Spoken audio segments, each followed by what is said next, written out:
Zero. That's the number that you need to remember. Zero Fortune 100 executives have endorsed or donated to Donald Trump. That's because Trump isn't good for business, which is a problem for a man who positions himself as America's CEO, a bully in the boardroom, a chief negotiator.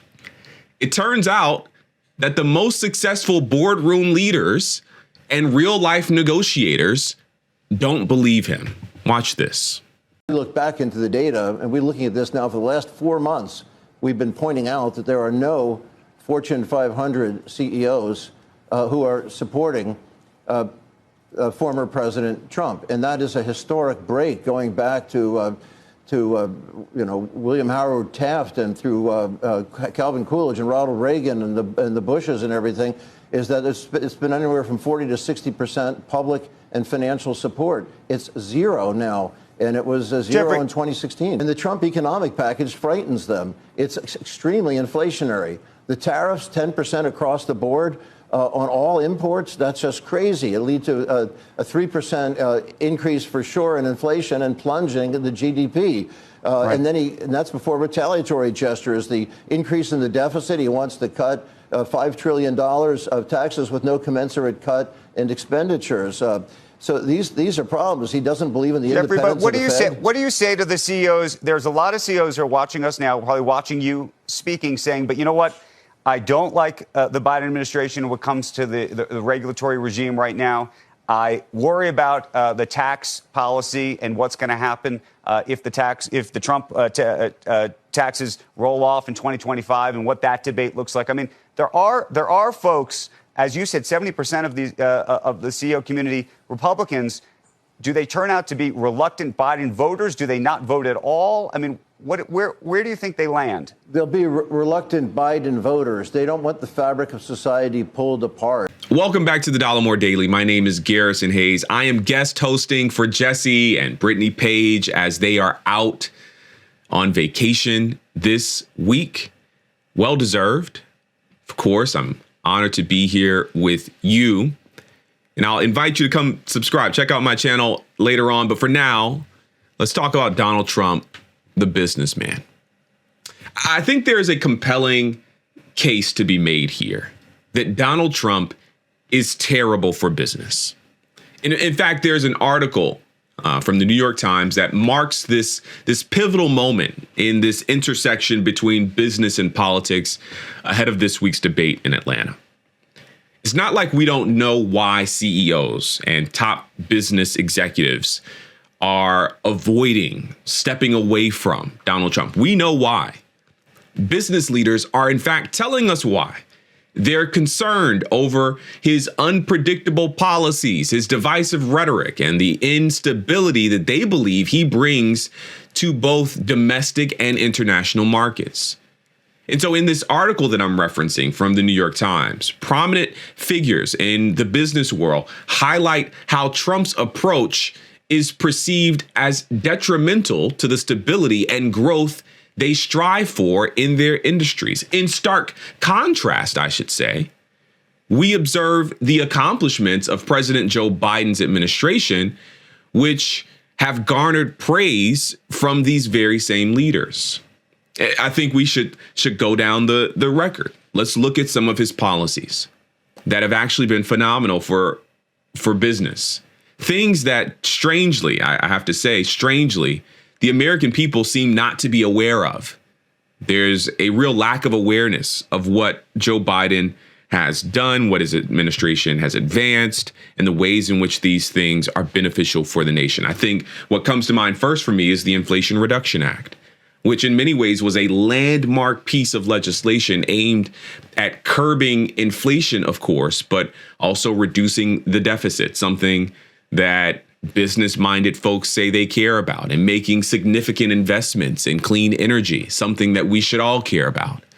The Inflation Reduction Act not only promises these long-term economic stability measures, but also positions the United States as a leader on climate change with a green economy, moving us toward something more sustainable, more progressive as a nation in a world that desperately needs for us to take action. Another thing that comes to mind for me is the major victory of the Infrastructure Investment and Jobs Act. This is something that I think gets overlooked. They don't talk enough about this act. The bill, which represents one of the most significant infrastructure investments in America, in American history, frankly, is set to revitalize our roads, our bridges, and public transit system. And what the right talks about when we talk about roads and bridges a few months ago is actually how I was introduced to this channel. What they end up talking about is the way that Pete Buttigieg accurately described some bridges as designed by racist city planners to keep folks who have to ride buses away from certain parts of town. That's what they want to talk about. But what they should be talking about is the ways in which this infrastructure bill has been phenomenal for business. It means improved roads. I mean, that's great for Amazon, great for UPS, great for FedEx. It's great for you as you commute to your job. Improved roads, reduced transportation costs, reliable supply chain, all critical components for sustained economic growth. And on top of all of that, it creates 2 million jobs. Which, speaking of, we should talk about the ways in which unemployment is at record lows. I believe 50-year lows, 3.6%. Record low unemployment for the Black community. What I'm trying to say is that it's fairly obvious why American business leaders who have historically leaned Republican, it makes a lot of sense why they are now reconsidering their position under Joe Biden.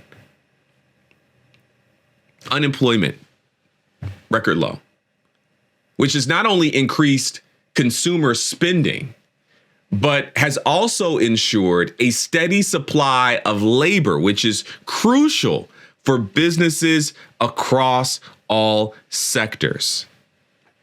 And let me be clear, it's not just the big guys who are seeing benefits from Biden's plans. The Biden administration's rescue plan is set to invest $10 billion on small and minority-owned businesses, including the largest ever dedicated federal investment to connect minority-owned and small Black-owned businesses to financial support. Back in December, the White House released a brief about how the Small Business Community Navigators pilot program provided $100 million in funding to 51 organizations, including the U.S. Black Chambers of Commerce, the National Urban League, and a few others. And then those organizations turn around and they connect to local businesses in their districts and regions and connect Black entrepreneurs to resources that help their small businesses recover post-COVID and thrive. And so when people ask, like, what has the Biden administration done for Black people, it's a bit complicated to just give a simple answer. But the ways in which these policies have been structured have helped so many folks all up and down the economic spectrum. These policies have created the kind of environment where businesses expand, where they innovate, where they can thrive, which is why, according to the DNC, the Biden administration saw a record 18 million small business applications under Biden's leadership, with Black business owners doubling their ownership since he took off. Like you doubled the number of Black businesses since Biden took office. I think the rejection of Trump by business leaders is not just a personal rebuke of his rhetoric and bombast, but a clear-eyed assessment of track records. I'm talking band for band, M for M. Business leaders seem to have made their choice, so we'll see this fall how the American people decide. Let me know what you think down in the comments.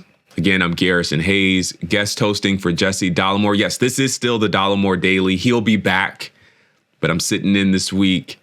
Again, I wanted to know what you think down in the comments about Trump and business, Biden and business, and their chances this November. I'm down there checking out what you have to say. So say hi, if nothing else. I'll be responding down there as well. Again, glad you're here. You can follow us on social media. Jesse's social media tags are all down in the description. So are mine. I'd love if you came over and subscribe to my channel. I talk about things just like this: race, culture, history, and how those things all connect to today. So I'd love for you to come over and give me a subscribe. Watch one of the videos that I have up. I'll be talking about some of these very things in my very next video on the channel. So make sure you get subscribed so you'll be one, and turn on the bell notification so you'll be one of the first people to know when that comes out. Okay, I'll see you in the comments. Until next time, peace.